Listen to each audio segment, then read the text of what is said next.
Alors, bonjour tout le monde, bienvenue à cet enregistrement sur le merveilleux monde de la data science. Alors, aujourd'hui, on a le plaisir d'accueillir avec nous Jean-François Renaud. Merci Jean-François d'avoir accepté l'invitation. Merci Thierry. Écoute, tu as un parcours qui est très intéressant. Puis d'ailleurs, la plupart des gens qu'on a eu en rencontre depuis le début ont des parcours quand même pas mal différents. Et aujourd'hui, écoute, on va pas arrêter sur notre lancée. Alors, tu as un parcours. Mais c'est ça qui est intéressant d'ailleurs. La plupart des gens, bref, je l'avais dit un peu la dernière fois, là, il n'y a pas vraiment un diplôme standard comme en comptabilité et tout. Alors, bref, on en apprendra bientôt sur ton parcours. Donc voilà, écoute, je commencerai d'emblée à te poser une question un peu classique sur ton parcours académique parce que c'est souvent là où on a des révélations, on parle avec des profs, on touche à quelque chose. Alors, peut-être si tu pourrais commencer à parler un peu de ton parcours académique. Je ne sais pas si au cégep, tu avais déjà une petite idée ou peut-être pas. Pas en lien avec Non, pas. la science OK, de la donnée, là. pas tout Moi, à j'ai fait. toujours voulu aller vers le génie électrique. Donc, je trouvais ça vraiment intéressant. Donc, tu Donc, vois, dès le début, ouais, même au secondaire ou c'est ouais, au oui, cégep que. Au secondaire, secondaire, tu savais? cégep, OK. oui. Tu as eu Oui, des puis bons même au, conseillers. ben oui, Oui, puis même au OK. cégep, on se demandait si on faisait un prix universitaire ou une technique en électrique. Là, OK. je me suis dit, ben non, c'est ça, je vais aller à l'université. Donc, go, prix universitaire, on finit ça en 2 ans, puis on saute tout de suite à l'université. Écoute, Donc, tu me dis ça, là, puis ma fille, elle va être admise, ben, c'est ça, c'est sa dernière année au secondaire, secondaire 5. Donc, on a été dans les discussions aussi, justement, sur les programmes, puis de cégep et tout, là. Alors, c'est pas toujours facile de savoir ce qu'on veut faire dans la vie, là, lorsqu'on donc, a ça 16, évolue 16, tellement. 17 ans. Ouais, Tu sais, une effectivement. carrière, Ouais, ça va changer, comme justement l'intérêt avec la science de la donnée qui est arrivé un peu ouais. plus tard. Mais c'est pour ça qu'il ne faut pas se. Tu sais, c'est très difficile pour des jeunes en se disant, ben là, je vais-tu être médecin pendant 40 ans ou je vais-tu être comptable pendant 40 ans? La Ouais. carrière évolue énormément. Tu sais. On Écoute, change j'ai vu, d'entreprise, on change de défi. Tu sais. ben, c'est ça. Écoute, j'ai vu une statistique, ça remonte à quelques années, là, puis ça a probablement évolué avec le temps, là, comme quoi les gens allaient travailler pour en moyenne 7 entreprises au fil de leur carrière. Ça, c'était Mm. peut-être une stat qui remonte à 10, 15 ans, là. Aujourd'hui, c'est peut-être 8, 9, qui sait, là. Alors, ça s'en va pas en s'améliorant. Mais excuse-moi, j'ai dévié un peu du sujet, là. Donc, tu disais, toi, au secondaire, directement, tu savais que tu allais te diriger vers le génie. Et tu savais déjà que c'était le génie électrique ou. Oui, et pourtant, Oui, je ne l'ai OK, pas fait longtemps, tu vois. Donc, même si carrément. tu le sais au secondaire, tu finis, puis tu fais ta carrière, puis finalement, tu switches quand même assez rapidement. Et ça, Donc, ouais, oui, ça, c'est très j'ai drôle. étudié en génie électrique, À donc quelle à l'Université de université? À la Sherbrooke. Poly? OK, Sherbrooke, bon, Sherbrooke, OK. ouais, programme coop, tu sais, Oui, les c'est une bonne stages. université. On l'oublie, celle-là. Tu sais, moi, j'ai toujours l'Université Laval, la Poly, puis l'ETS jusqu'à un certain point, mais c'est vrai que Sherbrooke ont quand même des bonnes cohortes. Ouais. Ah oui, puis c'est l'ambiance qui est incroyable. Tu sais, à Montréal, tu as ta deuxième vie le soir. Tu retrouves tes amis, tu retrouves ton monde. À Sherbrooke, tu es isolé là. Donc là, tu te fais des amis, puis là, ça fusionne. Là. Donc le parcours, les 4 ans sont vraiment intéressants. Ben, ça, c'est génial, ça. Puis est-ce que tu as touché à des choses au niveau de la donnée? Oui, ben donc, est-ce que il y a un lien entre ce que tu as étudié en génie électrique puis la data science ou pas encore? Ça s'est révélé peut-être un peu plus tard? Moi, mon intérêt était beaucoup vers l'automatisation. Donc, OK. l'automatisation, on recueille énormément de données en chantier. Donc, on stocke dans des bases de données, puis on peut réutiliser ça par la suite. À l'université, il y avait des cours d'intelligence artificielle que j'ai suivis qui étaient plus dans le programme informatique. Donc, vers la fin, on pouvait prendre des cours à option. Donc, lui, c'était vraiment intéressant. Là. Donc, de découvrir un peu ça dans les années 2000, début années 2000. Donc, c'est encore pas le buzz d'aujourd'hui là, sur l'intelligence artificielle. Donc, c'était vraiment intéressant, ces cours-là. J'ai toujours eu un faible pour la programmation, pour l'informatique. Je trouve ça vraiment fascinant, ce qu'on peut faire avec. Ben, c'est ça, l'intelligence artificielle existe depuis, écoute, il y a des articles là-dessus. Les précurseurs, c'est quoi? Ils ont commencé à en parler en 1950 là, dans les revues Mm. littérature à peu près. Là. Mais la grosse différence, c'est qu'aujourd'hui, tout coûte moins cher, le stockage coûte moins cher, il y a de la donnée un peu partout. Donc, tu sais, il y a une genre de. ça converge vers la tempête parfaite là, pour qu'il y ait justement un accroissement là, de la popularité de l'intelligence artificielle. Mais tu sais, c'est pas d'hier matin, là. Hein, ouais. Non. Et quand tu disais que tu collectes de la donnée au niveau de l'automatisation, c'est quoi? J'imagine que c'est sur des robots ou déjà qui sont déjà robotisés ou c'est des actions pour en venir à robotiser le mécanisme? Non, mais des fois, ça va être en chantier. Tu sais, contrôle de procédé, tu as tous les niveaux de température, la pression, toutes les actions que tu vas prendre. Les actions des opérateurs sont enregistrées OK. pour après investiguer qu'est-ce qui s'est passé ou peut-être même réutiliser ça pour optimiser ton processus. Donc, c'est ça que j'ai trouvé fascinant de voir qu'on utilisait, on générait énormément de données, mais on ne l'utilisait pas tant que ça, autre que pour débugger, puis on ne prenait pas le temps. Donc là, par la suite, j'ai eu cet intérêt-là. Puis, tout le monde a Excel, donc on commence à recueillir des données là-dedans, on se fait des petits graphiques. Puis là, ben là, on va se faire des macros pour modifier les graphiques. Puis là, tu atteins une limite assez rapidement d'Excel à ce niveau-là. Donc là, tu découvres d'autres outils. Là, puis c'est là que ça a été vraiment intéressant. Et dis-moi, quand on parle d'automatisation, moi, c'est un truc qui me fascine. Là. Bon, je n'ai pas pour Saint-Saëns touché à l'ingénierie de près ou de loin, là, mais au niveau des études, mais au niveau du travail, à un moment donné, j'ai touché à la maintenance prédictive, puis on s'en est Oui, parlé à quelques reprises, on a eu des ben oui. discussions là-dessus.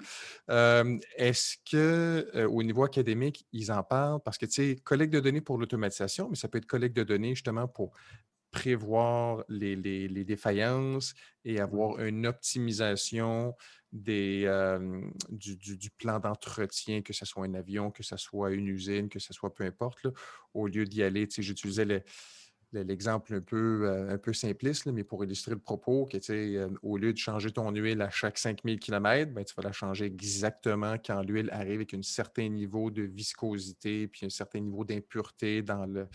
J'oublie d'ailleurs, c'est comment ça s'appelle, là, l'étude des fluides là, puis de l'huile, là, mais je sais qu'il y a un mot pour ça. Mhm. Euh, mais, euh, mais oui, est-ce qu'ils en parlent? Est-ce que c'est un peu couvert dans le. Pas dans mon Dans. programme, peut-être dans d'autres programmes, ou peut-être OK, maintenant, parce que ça a changé beaucoup aussi. En effectivement, oui. 15 ans, là, peut-être qu'ils en parlent un peu plus, mais pas à l'époque. Donc, Et ça, c'est un monde fascinant parce que, tu vois, maintenant, écoute, faire attention là, avec les noms d'entreprise que je vais utiliser, là, mais à ma mémoire, il me semble qu'il y a des compagnies genre comme Caterpillar, donc les gros tracteurs, qui incluaient maintenant justement des procédés ou des chips qui faisaient en sorte qu'il y avait de la maintenance prédictive et qui disaient, bon, on change telle pièce et tout, avant justement que la pièce puisse possiblement faire défaut. Là. Euh, Parce qu'un gros loader de Caterpillar dans une carrière qui est mis hors service pendant 2 jours, écoute, je pense que c'est des statistiques de malade. Genre, la compagnie perd 500 000 par 2 jours, oui, un truc comme ça. Là. Donc, tu sais, un peu comme un avion, tu veux que l'avion soit dans le ciel à voler et non pas au garage parce qu'elle coûte une fortune là, à moindre échelle, mais le concept est un peu le même avec les gros loaders là, de mm, Caterpillar et j'en passe. Là. Oui, ça serait intéressant. Je serais curieux de voir d'ailleurs s'ils l'ont pas. Ben, écoute, un peu comme les HEC qui ont inclus au fil du temps des programmes d'intelligence artificielle, ben oui, j'imagine que les programmes de génie ont dû oui, c'est sûr, prendre le virage aussi. Là. Ouais. exact. Et donc, tu as complété ton génie et puis après, est-ce qu'il y a eu des études par la suite? Est-ce qu'il y a eu Plus des. de soir, oui. Donc, OK. de soir, j'ai continué. J'ai été plus faire des cours, justement au HEC, où j'ai fait quelques cours en certificat de leadership organisationnel. C'est OK. le volet humain qui m'intéressait, parce que c'est beau d'avoir des idées, mais il faut que tu sois capable de les vendre, que tu sois capable d'aller, de comprendre la business, puis de tout ce volet-là, leadership, gestion des connaissances, négociation, habileté politique. Donc, c'est des skills que c'est très intéressant à avoir là, tout au long d'une carrière. Là. Puis c'est là que j'ai découvert HEC. Puis par la suite, on s'est rencontrés dans un micro-programme de deuxième cycle là, Effectivement, en oui. intelligence d'affaires, Ouais. qui a été vraiment intéressant parce que là, c'était des cours juste le fun. Hein, au niveau de la maîtrise, tu as peut-être des cours de plus académiques de base que tu n'as pas le choix de faire. Mais le micro-programme était ciblé sur l'analyse de données. C'était très technique, là, très pratique aussi. Je confirme, je trouve que des cours du programme, ceux qui étaient les plus intéressants, c'est ceux qui étaient dans le micro-programme. Il y a des cours un peu du genre, je vais utiliser le terme tronc commun de la maîtrise, là, puis qui étaient un peu moins intéressants, en fait, Mm. effectivement. Ouais. C'est ça. Sur 12 cours du programme, il y en avait quand même un bon 8 de solides, dont 5 du micro-programme. Fait que pour le reste, ben, c'est ça, tu en avais à peu près 3 sur les 7 restants qui étaient aussi intéressants. Mais bon. Mais as-tu apprécié d'ailleurs ce programme-là? Raconte-moi un Oh peu. oui, oh Oui? oui. Non, c'était vraiment le fun. Le fait, tu sais, de soir, ça se faisait bien, là, un cours par session. On était capable d'avancer à un bon rythme quand même. Puis, c'était pas trop exigeant. C'est qu'à un moment donné, avec la job, avec les enfants, avec là, les études en plus, ça devient. Il faut Et que c'est tu jongles usant, par avec tout contre. ça. Oui, Ouais. oui, c'est ça. Faire le micro-programme en cours de soir, ça prend 2 ans et demi si tu fais un cours par session. Ouais. Le faire 12 cours, là, c'est 6 ans, ça devient pénible. Moi, j'ai eu un peu, c'est ça, j'ai eu un peu parce que moi aussi, je l'ai fait là, à temps partiel. Là, et rendu une session, là, j'ai trouvé ça pas mal compliqué. Et d'ailleurs, à un moment donné, j'ai eu une opportunité pour, pendant une session, juste de ne pas travailler. Et j'ai fini mon programme d'un Mm. coup des 4 cours qui me restaient. J'en ai pris un cinquième d'intérêt personnel, là, justement pour arrêter parce que je ne me voyais pas faire ça pendant encore un autre 2 ans. Le cours, les études, balancer tout ça, là, ça devient un peu. Il y a une charge mentale, je ne sais pas si je peux utiliser cette Ah ouais, expression-là, puis là, c'est qui tout vient le temps avec. Là. occupé, là. Tu sais, tes C'est soirées toujours en sont air de. C'est occupées, ça. Puis les les devoirs, puis les projets. examens, puis tac, tac, tac. À un moment donné, tu as besoin de décrocher, là, puis revenir à une vie un peu plus normale. Là. Mais c'est Euh, tellement stimulant de continuer d'apprendre tout le temps. Il c'est n'y a pas sûr. de fin. Il n'y a pas de fin. Mm. Là, ben, justement, je ne prends pas de cours en ce moment, puis je devrais, là, mais là, c'est le temps qui manque ou c'est moi qui choisis de mettre le temps pas là, pas dans les Ben, études. c'est ça. Avec la vie familiale, des fois, il faut aussi faire attention, là, puis pas négliger les tout petits, puis Ouais. notre partenaire de vie à la maison. Là. OK, donc ça, c'est intéressant. Donc génie, le cours en leadership, le micro-programme. Je pense aussi que tu as touché à de la gestion de projet. Est-ce que ça se peut au niveau des certifications? Ouais, j'ai fait le PMP, Il me donc semblait, oui, c'est ça. OK. Project Management Professional. Donc, ce qui est intéressant, c'est d'aller chercher une base, tu sais, au moins les termes, parler de vocabulaire qui est partagé avec les gestionnaires de projet. Donc, ça, c'est vraiment intéressant. C'est rien d'équivalent au MBA, là, tu sais, qui est comme un niveau vraiment supérieur, là, mais ça te donne une bonne base, puis au moins des outils là, pour t'aider à bien gérer. Là. Donc, Absolument. ce volet-là, gestion, leadership, puis technique, je trouvais que c'était un bon mix qui allait bien ensemble. Mais, donc, tu touches à tout, là, mais Je suis énormément d'accord avec ce que tu dis. Je trouve que les meilleures combinaisons de. Tu sais, tu parlais d'MBA, là.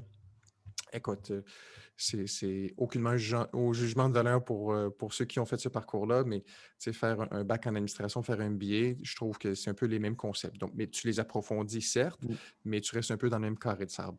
Tu sais, génie MBA, écoute, c'est une combinaison extraordinaire. ouais. Génie logiciel ou logiciel et MBA, ou vice-versa, d'avoir un bac en administration. Moi, c'était un peu mon histoire. J'ai fait un bac en Mhm. marketing pour aller ensuite faire une maîtrise en TI puis une maîtrise en Ah intelligence ouais? d'affaires DHEC. Donc, combiner un peu justement l'aspect gestion parce que, tu sais, dans une entreprise, il faut quand même, c'est ça, on est payé pour ajouter de la valeur à l'entreprise. Et ajouter de la valeur, c'est carrément relié avec la compréhension du mécanisme de l'entreprise puis savoir comment ça fonctionne. Là. Donc, il faut être allumé pour. Ou bien on est des exécutants, là, alors, puis il n'y a, rien de mal à ça non plus. Là.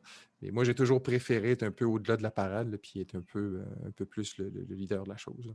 Mm. OK. Et est-ce que c'est. Puis à quel moment. Puis, ouais, puis la question que j'allais poser, puis je vais y revenir, la question que j'allais poser, c'était à partir de quand tu as réussi. Parce que là, tu sors de l'école, tu es en génie, et là, j'imagine que tu pratiques le génie. Là. Mais juste avant d'aborder ce point-là, lorsqu'on parle de data science avec toi, sur ce que tu touches, je pense que c'est un peu plus le monde des tableaux de bord. C'est un peu Ouais. plus. C'est ça. OK. Parce que, juste le préciser, parce que ça a un paquet de Oui, couleurs, là, oui, puis le c'est spectre du data science est large. large. Oui, c'est ça. Donc, toi, ta Exact. Donc, spécialisation, c'est beaucoup plus. En fait, mon intérêt a été plus vers la visualisation de données, OK. donc d'utiliser la donnée pour prendre action et non se baser sur les expériences puis le feeling, tu sais, des fois qui peut être peut-être moins bon. Des fois, avec la donnée, tu vas vraiment dans le détail, puis c'est là que tu peux vraiment prendre des bonnes décisions. Anecdotique versus empirique. Ouais. C'est là où ça se joue, là. Ouais. Ouais. Est-ce que je vais au Oui, guts ou j'y vais aux évidences que les données me démontrent? Ouais. puis les données, tu peux faire dire n'importe quoi. Donc, comprendre les pièges là-dedans aussi, c'est intéressant. Puis commencer vraiment à aller dans le détail. Donc, tu as énormément de données, puis avec des tableaux de bord, tu peux filtrer, tu peux vraiment slicer puis dicer tes données comme tu veux rapidement. Les outils sont incroyables pour ça. Euh, donc, ça te permet d'avoir des réponses rapides. Puis, tu commences à te poser des questions, tu as des réponses, puis là, tu vas te reposer encore plus de questions. Donc là, tu as besoin de plus de données. Ça a été ça le challenge, c'est d'avoir accès à ces données-là et puis de combiner tout ça, de tout nettoyer parce que les données ne sont pas clean, là, ou pas pour ce que tu veux faire nécessairement parce que le besoin est connu de personne. C'est toi qui as les questions. Donc, c'est là que c'est intéressant de jouer avec tout ça. Donc, je me suis plus arrêté là, mais tout le volet intelligence artificielle, tous les modèles prédictifs, je trouve ça super intéressant. Puis, il y a tellement des beaux potentiels, autres que juste analyser les points que tu prends sur Air Miles puis essayer de te faire vendre plus de choses. Là. Je pense qu'il y a Ouais. plus d'applications qui peuvent être intéressantes. Oui, de ma propre observation, puis bon, de ces temps-ci, l'intelligence artificielle, bon, on en parle beaucoup, là, surtout à Montréal avec Yoshua Bengio, là, qui fait rayonner quand même pas mal. Oui. Mais la réalité étant que, pour une ressource d'intelligence artificielle dans une entreprise, tu en as à peu près, je vais vous dire, 5 à 10 qui travaillent en BI, en tableau de bord, en reporting, en gestion de la performance et tout.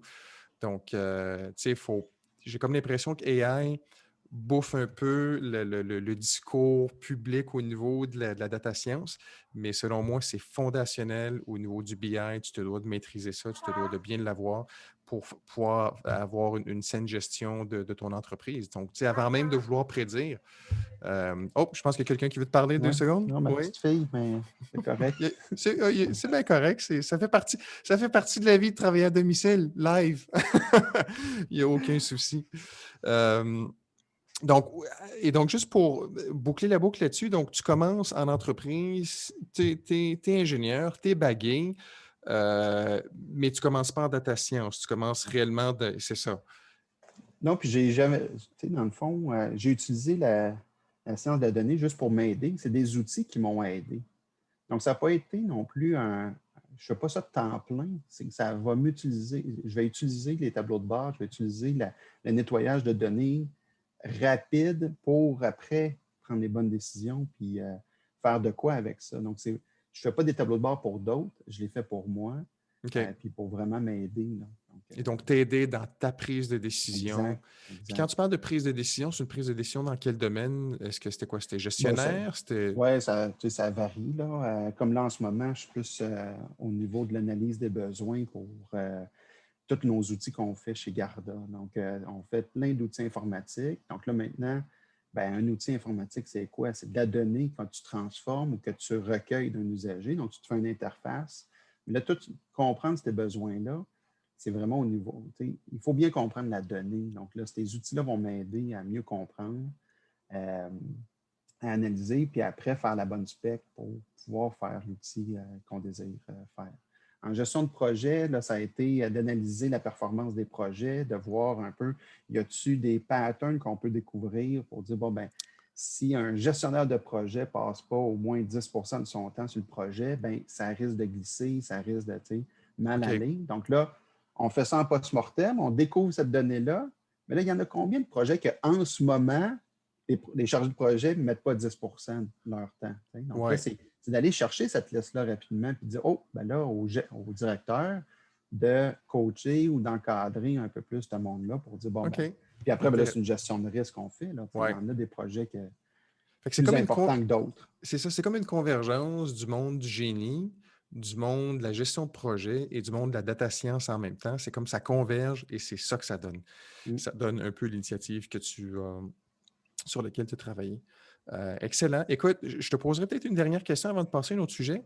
Tu as mentionné quelque chose il y a à peu près, il y a 2 questions auparavant, non? Les pièges de la donnée.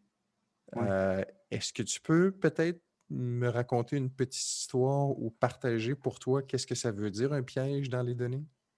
Ah, ben c'est des fois, tu sais, les interprétations de données qu'on se fait, on reçoit plein de statistiques, puis là, ça peut amener un mauvais discours, tu sais, de juste. Je n'ai pas d'exemple en Mais particulier, mais c'est la transition entre information to insight to action. ben Tu as oui, l'information, tu as la donnée. En fait, même, l'article que j'avais lu il y a quelques temps, c'était From data to information to insight. Puis là, on peut rajouter action là-dessus. Donc, c'est de bien interpréter pour prendre les bonnes décisions managériales. oui. Oui, parce que là, ça peut être justement, tu peux prendre la mauvaise décision parce que tu as de la donnée incomplète aussi. Là, tu sais. Puis là, c'est pour ça que souvent, je suis convaincu que les gestionnaires d'expérience utilisent beaucoup leur expérience pour prendre les décisions parce que justement, on n'a pas 100 de la donnée. Puis que quand on s'y fie, ben on va prendre une mauvaise décision parce qu'on n'a pas le portrait global. Puis Il c'est n'y a là le rien de pire qu'une défi. information Tu sais. partielle ou de la Oui, mauvaise information. Ouais. ben oui. Donc, c'est ça. Donc, c'est là la curiosité qui embarque parce que là, tu vas aller en chercher un peu plus. Tu vas essayer de croiser ta donnée puis de la rendre complète le plus possible. Là.